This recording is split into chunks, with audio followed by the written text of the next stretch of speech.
제가 들어오는데 안집사님이 저에게 어머니 날 축하합니다. 그래서 제가 저는 아버지입니다. 오늘 제목이 어머니의 기도라고 해서 아버지는 기도 안 해도 된다 이렇게 생각하지 말라고 제가 우스갯소리를 잠시 드렸습니다.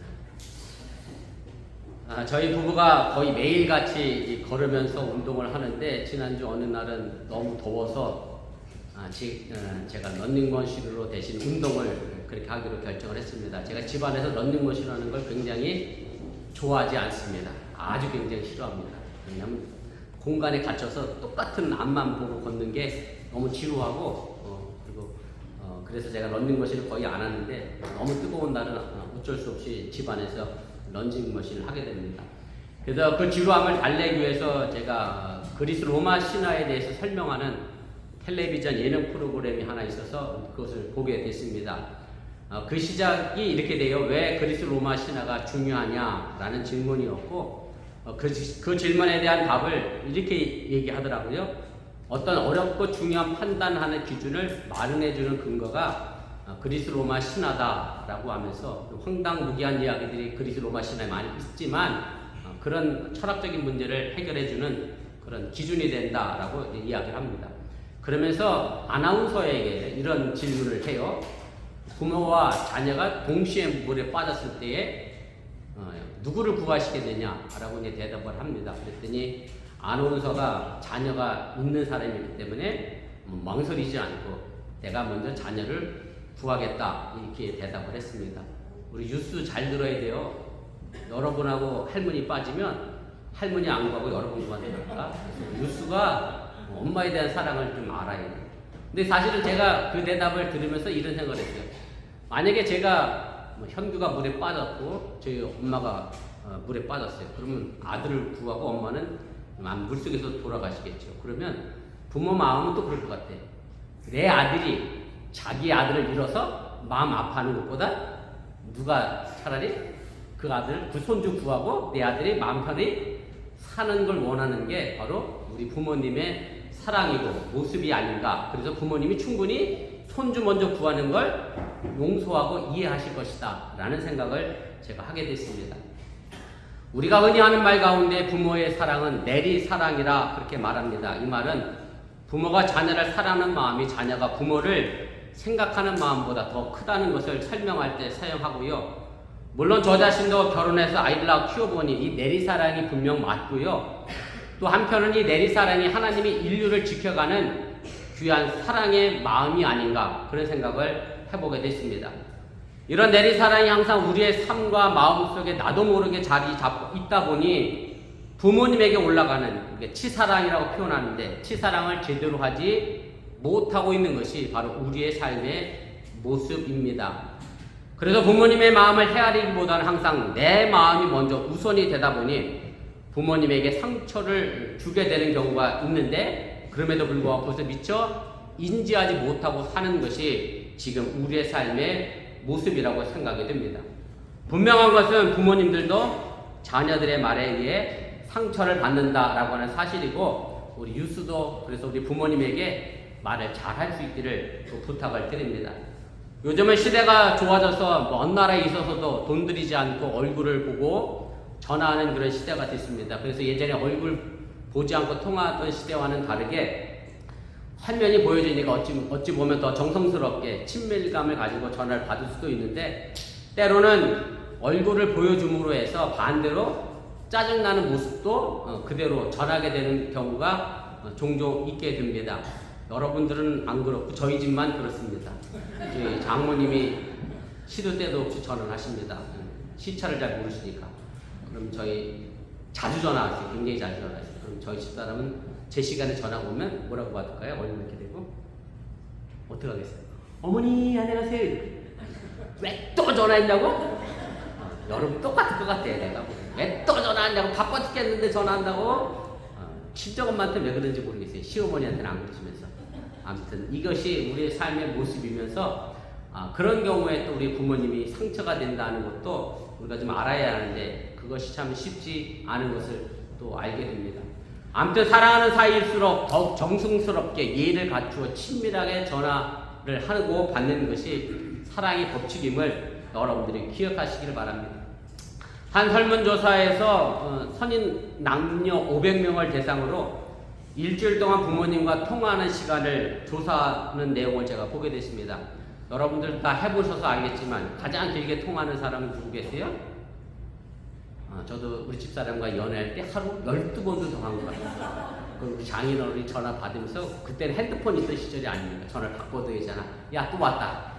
야, 또 왔다. 몇 번을 전화하니까.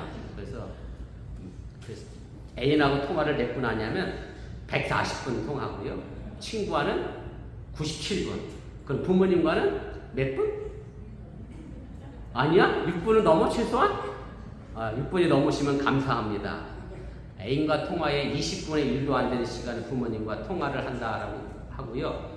또 부모와 떨어져 생활하는 자녀가 1년에 부모를 만나는 횟수가 평균 16회라고 그렇게 통계가 나와 있는데, 물론 이 통계는 한국에서 한 통계니까 뭐 어느 정도 이해가 되고, 사실은 미국에서는 여러분들 입장에서 1년에 부모님 얼굴 보는 게 16번 보면 정말 많이 보는 거죠. 우리 유종호 지사님도 제가 이곳에 온 지 거의 7년 돼 가는데 한국 간 걸 내가 못 봤는데 몇 년 만에 갔어요? 10년 만에 한국 가서 엄마 얼굴 보여주는데, 이게 참 미국에 사는 우리 입장에서 자녀가 부모의 얼굴 보여주는 게 결코 쉽지 않음을 또 우리가 잘 알게 됩니다. 그래서 우리가, 그리고 전화통화도 1년에 37번 한다, 이게 통계가 나왔는데, 제 생각엔 이것도 굉장히 잘하는 것 같아요. 여러분들 1년에 부모님하고 통화 몇 번 하는 것 같아요? 일주일에 한 번 해봐야 기껏해야 52번밖에 안 해요.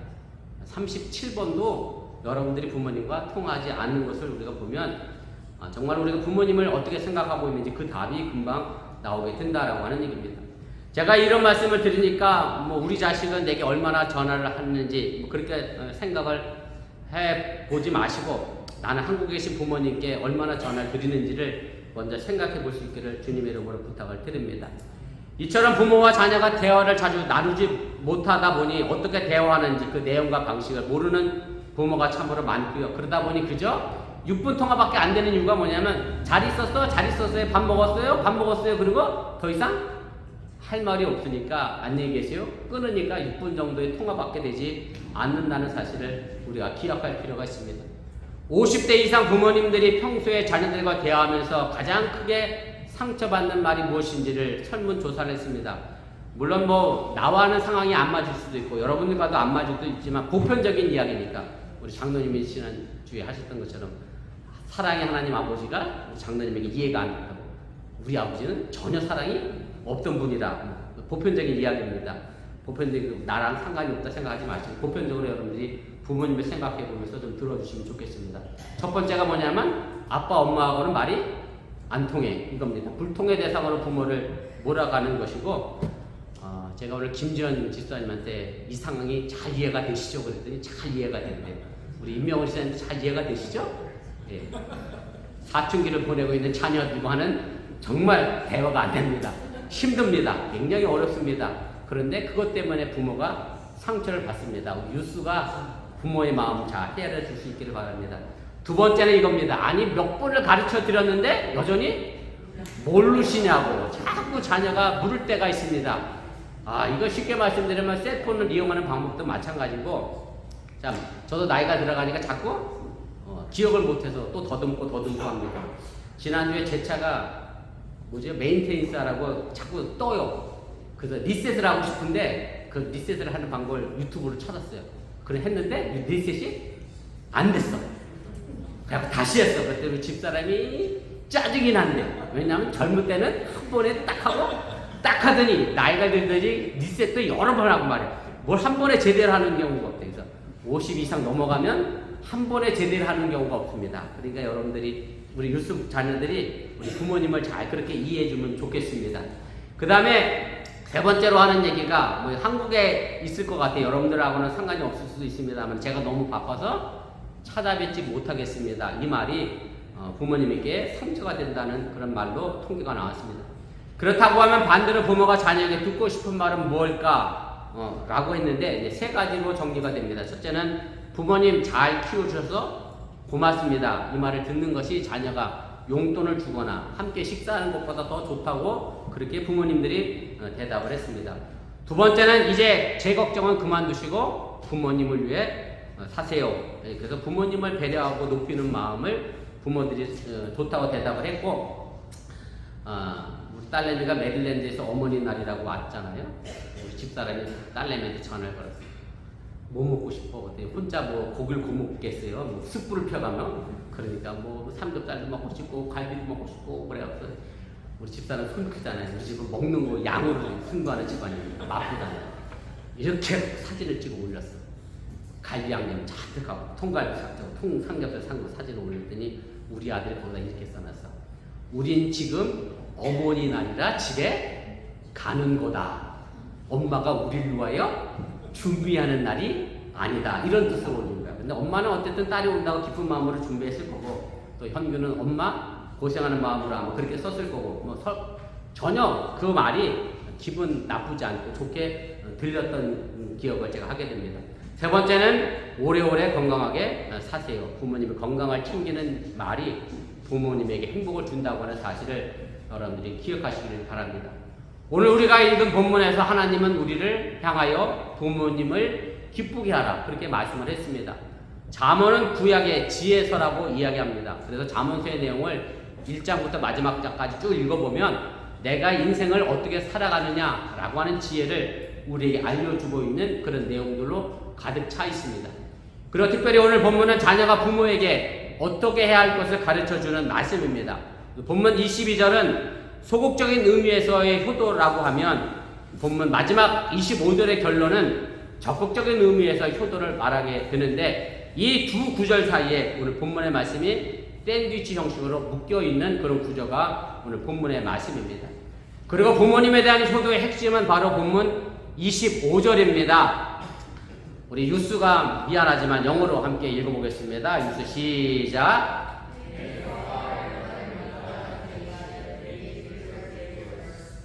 이 말씀을 여러분들이 가만히 보면 초점은 나에게 있지 않습니다. 부모님에게 있습니다. 무슨 말씀이냐면, 나의 관점에서 어떻게 하면 부모님을 기쁘게 해드릴 것인가 라를 생각하는 게 아니라, 부모님 관점에서 부모님이 원하시는 것이 무엇인가를 먼저 생각해 보라는 그런 말씀입니다. 제가 아까 광고 시간에 농담 삼아 아버지 날에 바베큐 용품을 준비하는 건 누구의 관점이에요? 자녀의 관점이지 부모된 아버지 입장에서 그 용품을 그렇게 기쁘게 받지 않는다고 하는 얘기고, 그래서 부모님을 기쁘게 하는 것은 내 관점으로 부모님을 기쁘게 하는 게 아니라 부모님 관점에서 내가 부모님을 기쁘게 해야 한다는 사실을 여러분들이 기억하시기 바랍니다. 그래서 내가 뭐 가끔 용돈을 드리고 가끔 먹을 것도 드리고 때로는 선물도 하면서, 그래 난 이 정도면 내가 효도했다, 내 책임을 다했다, 그렇게 생각하지 말라고 하는 얘기고요. 내가 부모님 관점에서 어떻게 하는 게 부모님을 기쁘게 해드릴 것인가를 생각하라는 말씀이 오늘 본문의 핵심의 말씀입니다. 부모님은 우리의 말과 행동 속에 진심이 담겨 있는지, 아니면 요즘 말로 하면 영혼이 있는지, 그걸 바라보고 있다라고 하는 얘기고, 정말로 감사한 마음으로 작은 하나의 선물에도 따뜻한 사랑이 들어있는지를 보고 싶어하는 것이 부모의 마음이라고 하는 얘기입니다. 그렇다고 하면 어떻게 우리가 부모님에게 기쁨이 될 수 있을까? 그것이 문제인데, 오늘 본문이 전하는 구절 하나를 살펴가면서 함께 은혜를 나누고 여러분들이 한국에 계신 부모님에게 기쁨이 될 수 있기를 또한 축원을 드립니다. 먼저 본문 22절은 이렇게 시작을 합니다. 너를 낳은 아비에게 청종하고 내 늙은 어미를 경히 여기지 말지니라. 오늘 청종이라고 하는 말은 우리 유스가 듣기에는 좀 어려운 말인데, 영어 성경에는 이 청종을 이렇게 썼습니다. listen이라고 썼습니다. listen과 hear의 차이, 제가 설명하지 않아도 여러분들이 잘 알 겁니다. 히어링은 그죠? 그냥 이렇게 들어갔다가 이렇게 지나가는 소리가 히어링이고, 우리 영어 시간에 문법에 많이 들었죠? listen, carefully. listen은 뭐예요? carefully하게 들어야 돼요. 주의 깊게 관심을 갖고 듣고, 그것이 바로 listen이라고 하는 얘기고, 그래서 부모의 말을 일로 들어 일로 흘려버리는 것이 아니라 정말로 관심을 갖고 애정을 갖고 귀를 기울여 들어야 한다는 것을 우리 유스와 또 여러분들이 꼭 기억할 수 있기를 바랍니다. 저희 양가 부모님도 그렇습니다만은 전화를 드리면 했던 이야기를 또 합니다. 특별히 저희 어머니는 치매가 있으셔서 했던 이야기 또 하시고 또 하십니다. 물론 장모님도 마찬가지인데, 그러면 여러분들이 그 이야기를 10번, 100번 들었다 할지라도 맞장구 쳐주시며, 아, 그렇구나, 잘했네요, 이렇게 들어주셔야 부모님의 마음이 기쁘고 행복하다고 하는 사실을 여러분들이 잊지 마시기 바랍니다. 우리의 전통음악 판소리는 혼자 나와 노래하지 않습니다. 꼭 누구와 같이 노래하느냐면 북을 치는 고수와 함께 노래합니다. 그래서 판소리 하는 사람은 앞을 보고 하지 않습니다. 대부분 북을 치는 고수와 저렇게 서로 얼굴을 마주보며 판소리를 하게 됩니다. 그래서 고수는 북을 치며 이렇게 또 대답하죠. 얼씨구, 뭐 좋다, 이렇게 공감하면서 이 판소리와 함께 추임새를 넣어가며 공연을 하게 됩니다. 공감의 마음을 가지고 부모의 말을 들으라고 하는 얘기고, 부모님의 마음을 가장 기쁘게 하는 것은 바로 이 듣는 마음이고, 부모는 내 자녀가 내 이야기를 들어주는 것만으로도 기분이 좋아진다고 하는 사실을 또 우리 유스가 여러분들이 잘 기억할 수 있기를 주님의 이름으로 부탁을 드립니다. 부모님을 즐겁게 하는 두 번째는 늙은 어미를 경히 여기지 않는다라고 하는 얘기인데, 경이라고 하는 말은 가볍다라고 하는 말이죠. 그래서 무시하거나 업진 여기지 말라는 그런 뜻입니다. 부모님의 나이가 들었다고 해서 이제 부모님이 힘이 없다고 큰 소리 치지 말라는 얘기입니다.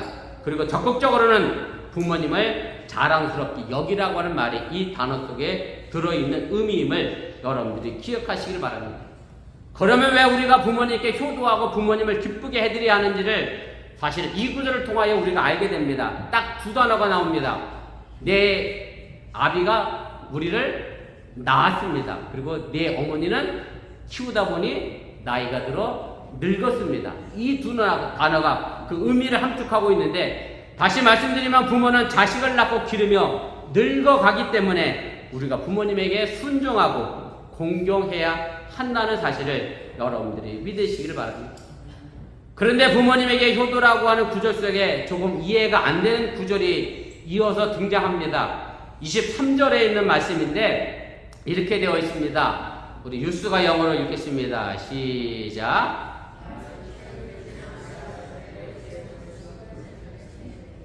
이 말씀에 보면 진리, 지혜, 훈계, 명철을 상품처럼 사다 팔다라는 동사를 사용해서 그 가치를 매기고 있음을 보게 됩니다.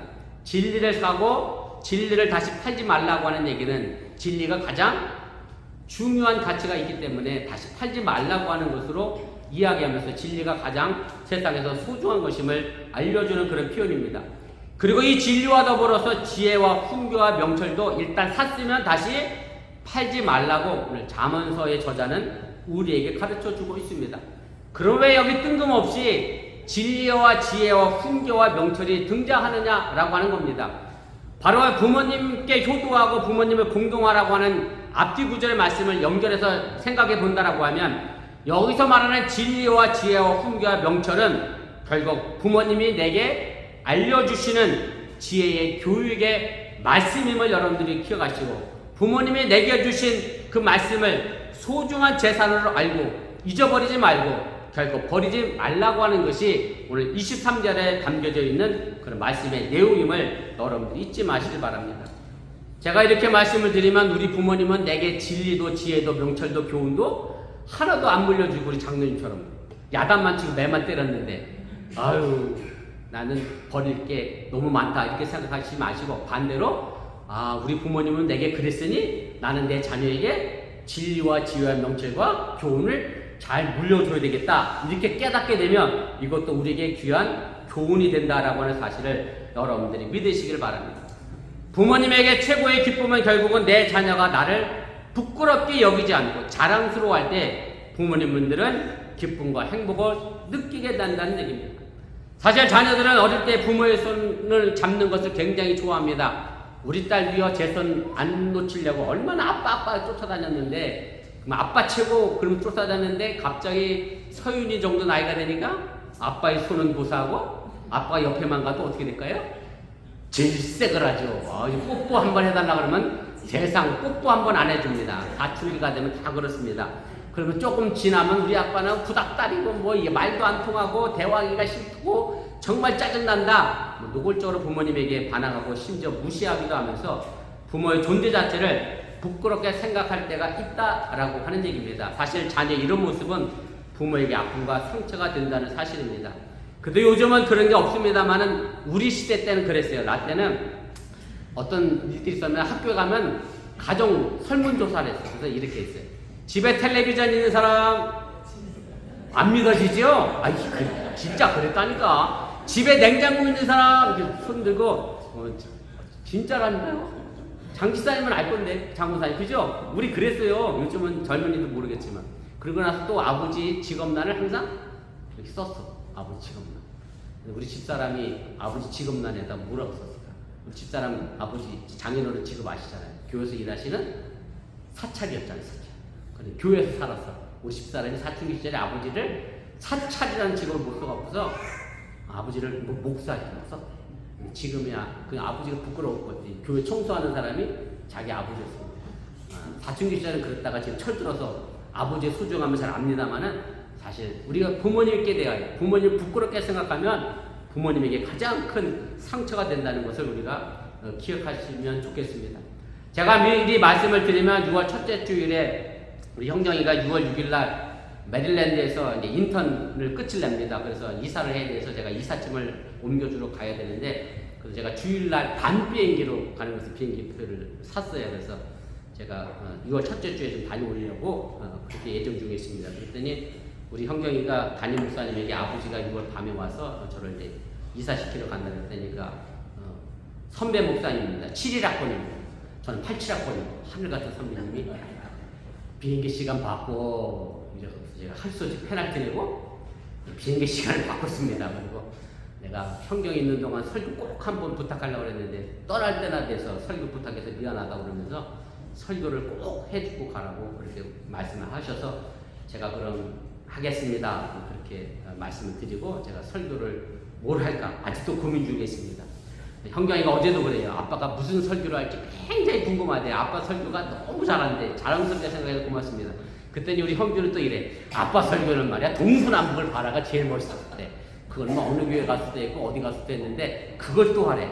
근데 저희가 원고를 찾아봤더니 그 원고가 어디 갔는지 찾을 수가 없어. 아무튼 뭐 설교 잘한다는 기준이 어디 있는지 모르겠습니다만은 형경이가 제 설교가 뭐 잘못한다라고 생각 안 해주니까 제가 감사하고, 아빠 설교하는 거는 좋은데 부끄러움은 내 몫이다 이렇게 생각하면 또 아빠로서 얼마나 마음에 상처가 되겠어요. 그렇지 않으니 또 감사하고, 사실은 부모님을 자랑스럽게 여기는 것이 여러분들의 부모님께 가장 크게 효도하는 것임을 여러분들 잊지 마시기 바랍니다. 사실 신앙생활도 마찬가지입니다. 나의 주님이신 예수님을 자랑스럽게 여기는 게 신앙입니다. 그래서 그 예수님을 세상에 나가서 자랑스럽게 이야기하는 게 결국 그게 뭐냐면 전도고 선교입니다. 그리고 그 예수님을 자랑스럽게 생각하면서 교회 안에서 찬양하고 기도하고 하는 것이 우리의 예배의 모습입니다.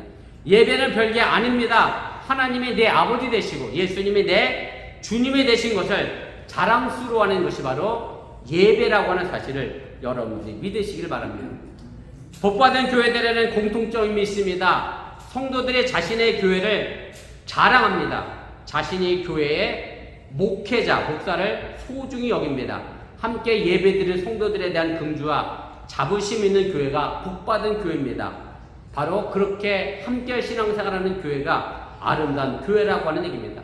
뭐 그러면 안 되겠지만 내가 속해 있는 교회에 대해서 혹은 목회자에 대해서 혹은 성도들에 대해서 불평과 불만을 가지고 교회 당하면 그 말씀이 무슨 은혜가 되고 그것이 무슨 아름다운 예배가 되겠습니까? 제가 생각하기에는 결단코 이것은 아름다운 신앙생활이 될 수 없다는 사실을 여러분들이 깨달으시기 바랍니다. 그래서 하나님 사랑과 부모 공경은 서로 다른 것이 아닙니다. 하나님을 사랑하는 것은 부모님을 공경하고 부모님을 기쁘게 해드리는 것과 함께 간다는 말씀입니다. 하나님을 사랑하는 것과 부모님을 공경하는 것은 결코 별개의 문제가 아니라고 하는 얘기입니다. 레위기 19장 3절에 보면 이렇게 기록합니다. 너희 각 사람은 부모를 경외하고 나의 안식일을 지키라. 나는 너희 하나님 여호와이니라. 하나님은 너희의 부모를 공경하라고 하면서 동시에 안식일을 지키라 그렇게 말씀합니다.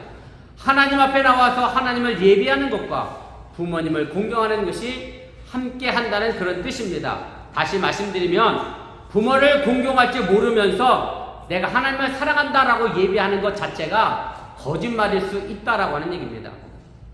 예수님은 부모님을 공경하라는 말씀 가운데에 유대 종교 지도자들에게 한 말이 있습니다. 잘 아시는 말씀인데 고르반 하지 말라 이런 말씀이 있습니다. 우리 마가복음 7장 11절 12절 말씀인데 이건 함께 좀 읽어보겠습니다. 뉴스는 영어로 보면 좋겠습니다. 너희는 이르되 사람이 아버지에게나 어머니에게나 말하기를 내가 드려 유익하게 할 것이 고르반 곧 하나님께 드림이 되었다고 하기만 하면 그만이라 하고 자기 아버지나 어머니에게 다시 아무것도 하여 드리기를 허락하지 아니하여. 무슨 말씀인가 하면 고르반이라고 하는 말의 의미는 하나님께 내 재산을 바쳤다, 선물로 드렸다라는 뜻입니다. 그래서 영어 성경에 보면 기프트라고 되어 있고 또 디보트라는 말을 썼습니다. 내 재산을 하나님께 선물로 바쳤다, 드렸다라고 하는 얘기입니다. 당시에 유대 종교 지도자들이 많은 재산을 가지고 있었습니다. 물질을 가지고 있었습니다. 그리고 사랑하는 부모님이 있었는데 부모님이 너무 가난하게 살아요. 힘들고 어렵게 살아요. 그런데도 부모님께 어떤 용돈도 드리지 않습니다. 왜 그러냐면 내 재산과 내 물질을 전부 하나님께 바쳤다. 하나님께 고르반했다. 그래서 나는 부모님에게 드릴 재산이 남아있지 않다. 그래서 나는 부모님을 도와줄 수 없다 라고 얘기했기 때문에 예수님은 그것을 하지 말라고 하는 얘기입니다. 하나님께 바쳤다 그래 놓고 정말 바쳤겠어요? 어떻게 했겠어요? 그럼 이 사람들은 그래 놓고 부모님께 핑계 삼아 부모님을 절대로 봉양하지 않고 도와주지 않았기 때문에 예수님은 고르반하지 말라고 말씀하고 계심을 여러분들 잊지 마시기 바랍니다. 부모 공경보다 하나님에 대한 신앙이 우선적인 것이 사실입니다. 맞는 이야기이긴 합니다만은 그러나 하나님에 대한 신앙은 곧 부모님을 공경하고 사랑하고 봉양하는 데서 꽃이 피고 열매가 맺어진다는 것을 여러분들이 잊지 마시기 바랍니다. 믿음의 사람일수록 부모님을 더 사랑하고 공경해야 한다라고 하는 얘기입니다.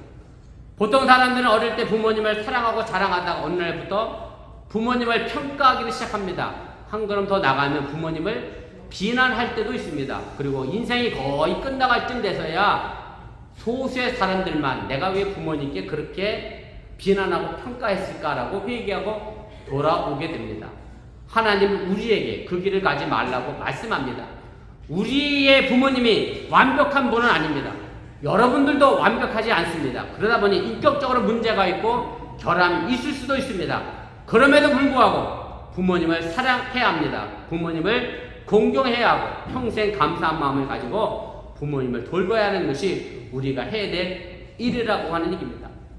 우리가 자녀를 낳아보면 알게 됩니다. 내가 어렸을 때, 내가 아플 때 엄마 아빠가 얼마나 가슴 졸여가며 나를 키우고 그 아픈 것을 고쳐내려고 애를 썼고 나를 위해 기도했는가 알게 됩니다. 부모의 나가 되지 않고는 절대로 깨달을 수 없는 것이 사실입니다. 여전히 우리 유스가 엄마 아빠의 마음을 모를 거예요. 그 나이가 돼봐야 또 알듯이 부모의 마음을 우리가 알아야 되는데 그렇지 못하다라고 하는 얘기고, 그럼에도 불구하고 우리가 사랑과 존경의 마음을 가지고 부모님께 효도하고 감사합니다, 고맙습니다 할 수 있기를 바랍니다.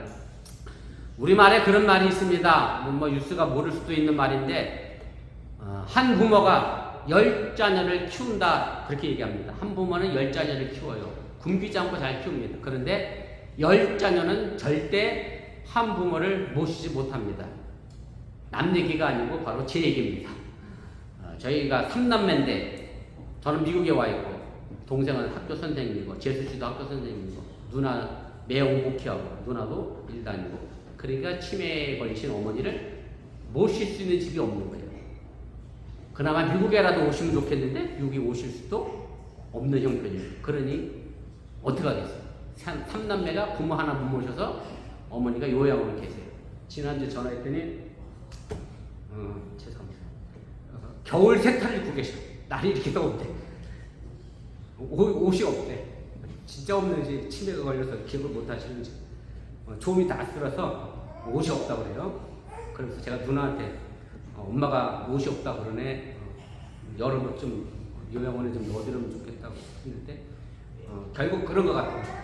자녀가 부모를 잘 모시지 못합니다. 물론 저도 잘 못합니다. 기껏해야 일주일에 한두 번 전화하는 게 전부인데 여러분들도 더 자주 전화하시길 바라고, 우리 부모님은 그것만으로 기뻐하고 즐거워하시고, 저희 어머니가 양로원에 계시면서 전화 받으면 꼭 그래요.